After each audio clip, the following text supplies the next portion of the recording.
So once your filter is all ready and good to go, you'll notice it's much quieter now. Just want to go over a couple more things here. One thing is, oh yeah, the lid. Once you finish doing everything, you can put the lid back on. It just slides in just like that, very easily.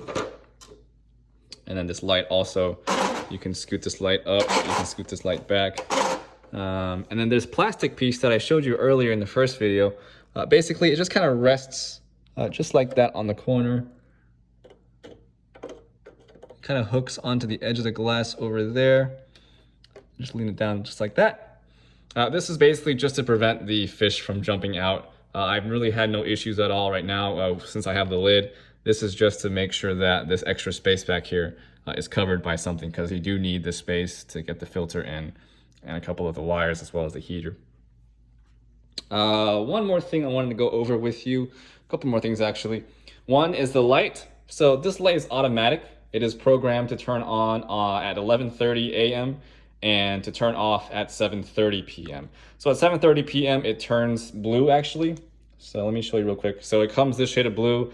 This is to basically simulate nighttime for the fish.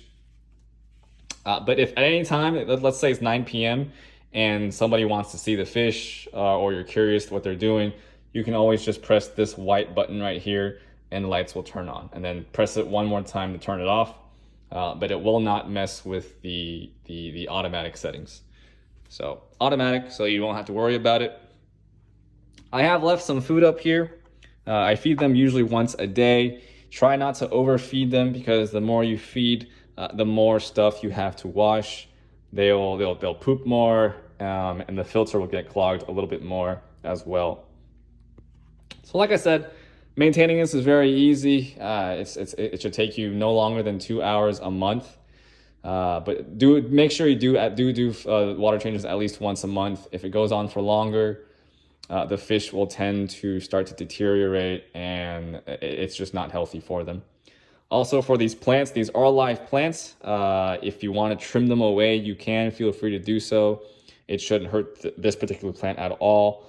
For the ones in the back, these are anubias, and these plants do tend to be a little more sensitive to being cut. So I probably wouldn't mess with these as much as these long growing ones. What else? Oh, right. So the water over here, once you're done with everything, the way I do it, very easy, just close it.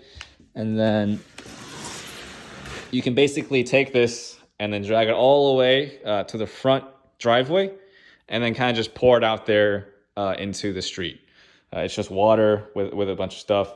If you do cut any of the actual weeds, or not the weeds, the plants away, make sure you do go ahead and put that in the trash can, which I'm gonna do here in a little bit. But if it's just water and a bit of sand and dirt, feel free to just dump it into the driveway. It's just water. No one's gonna bother you about it. You can also dump it into your grass, but it tends to be a little dirty back here, so I don't want to do it in the backyard. I just do it over there where there's a gutter on the street for all the water to flow to. Let's see, what else? I think that's about it. Do be aware that these are platies. Just real quick here, I've got orange platy, these blue ones, there's orange ones, they're all called platies, P-L-A-T-Y-S. They are live bearers, which means they do give birth live. They don't lay any eggs or anything. Right now I've got baby ones in here. You know, these are probably, this one here is probably probably a month, maybe 3 weeks old. This one here is probably a couple months, maybe 6 months.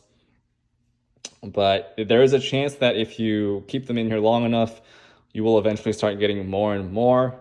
Right now, I want to guess an estimate. I probably have about 40 of them in here, give or take a few baby ones, a couple of large ones. But over time, you may get more. So if you want to give them away, I wouldn't recommend flushing them down the toilet to get rid of them, because that's not good for the environment. It's also just kind of sad.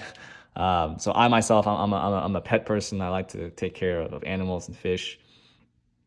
So you know, it's really up to you. This is all yours now. Like I said, I appreciate you for taking over a responsibility of maintaining it. Like I said, it's really not that hard or difficult, just a couple of hours. All you need is this igloo tank to get the water, a couple of pails and a siphon, and then the extra filter material over there. But I think that's about it. So thank you very much for taking care of this tank for me. This tank is now officially yours. Feel free to do whatever you want with it. And I hope you enjoy the new house too. Thank you.